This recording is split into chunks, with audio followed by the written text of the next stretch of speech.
প্রিয় মানুষটিকে অ্যাক্টিভ নাও দেখার পরও টেক্সট করতে না পারাটা সত্যি অনেক কষ্টকর। ট্রাস্ট মি, ভালোবাসা হোক কিংবা বন্ধুত্ব, বেটার অপশন পেলে সবাই ছেড়ে যায়। এই শহরে সবারই কষ্ট আছে, কেউ প্রকাশ করে আর কেউ হাসির মাধ্যমে আড়াল করে। হয়তো তিতা হয়ে গেছি সবার কাছে, এখন আর আগের মতো কারো কাছে মিঠা লাগে না। টাকা একদিন অনেক হবে, কিন্তু টাকার অভাবে হারানো জিনিসগুলো আর পাওয়া হবে না। না জেনে প্রিয় মানুষটাকে ভুল বোঝো না, হয়তো আড়ালেও সে তোমার জন্য কাঁদে।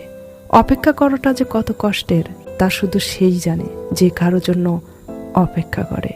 হাসির পেছনে লুকিয়ে থাকা কান্নার দাম কেবল সৃষ্টিকর্তা ছাড়া কেউ বোঝে না। অবস্থা আর পরিস্থিতি একদিন ঠিকই বদলে যায়, কিন্তু তোমার দুঃসময়ে যারা ছেড়ে গেছে তাদেরকে আর কখনো কাছে ডেকো না। কিছু মানুষ আমাদের হয় না, তবুও তারা থেকে যায় মনের কোণে, যেন ভুল করে ফেলে আসা নিজের কিছু।